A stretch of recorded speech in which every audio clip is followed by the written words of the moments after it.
Good morning, Yusek. The President skipped the event earlier this morning here in Malacanang and Executive Secretary Ralph Recto mentioned na in-advise po ng doctors na magpahinga po muna si Pangulo for a week.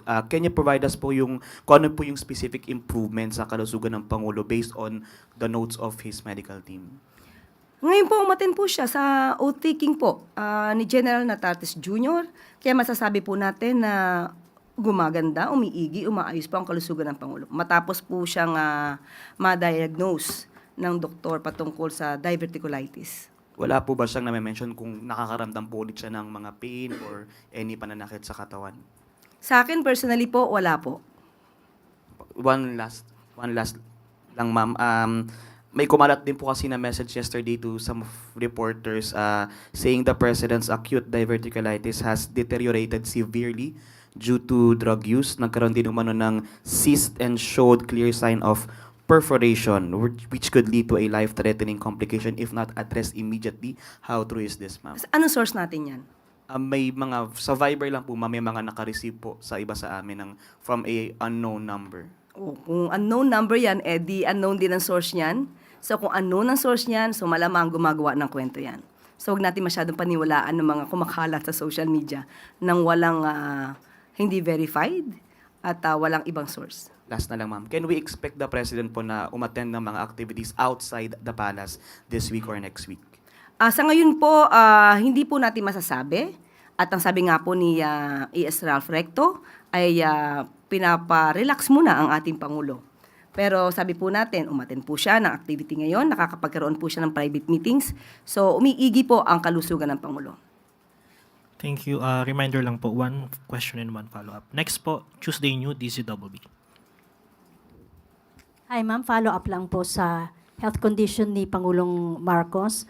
Yung kumalat po ay unknown source. Mayroon po akong source, doktor po ito sa St. Luke's. So siguro naman po ay credible ito. Although hindi ko siya pwedeng pangalanan for the obvious reason. Pero hindi po ba mas makabubuti kung magbigay na lamang po ng medical bulletin ang mga doktor ng presidente para malaman po ng taong bayan yung tunay niyang kalagayan since nag-aalala po ang lahat para sa kanyang kondisyon dahil siya po yung ating ama ng bayan. Kung doktor po yan ng St. Luke, siya po ba ang doktor ng Pangulo?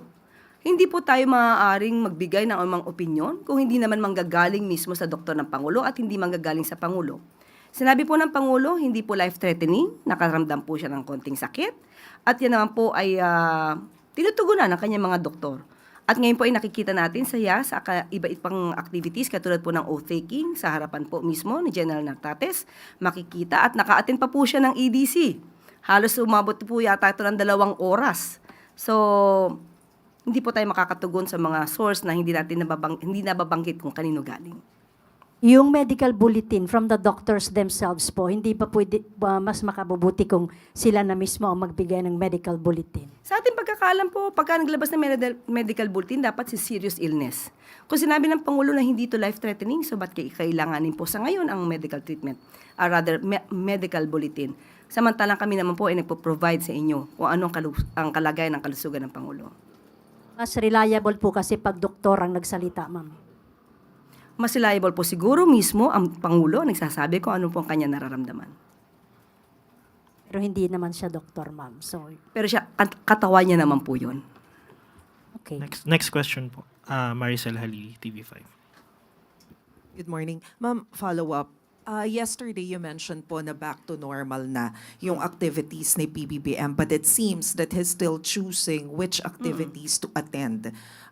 Una po, paano po pinipili ng Pangulo yung event na dadaluhan niya and paano natin pagtutugmain yung back to normal? Nung mga nakaraan po kasi, nakita niyo naman po, magpupunta siya sa Antique. Tapos susunod sa Negros Occidental. Isang araw lang po yun. Tapos susunod po, may meeting sa hapon. So yun po ang sinasabi ni E.S. Ralph, kailangan medyo hinay-hinay, pero hindi naman po talaga lahat. Hindi po mapapahinto ang Pangulo sa pagtatrabaho kung may kinakailangan po siya na gampanan ng mga private meetings at mga ibang activities katulad po ng EDC meeting. Yan po ay pinupuntahan po ng Pangulo.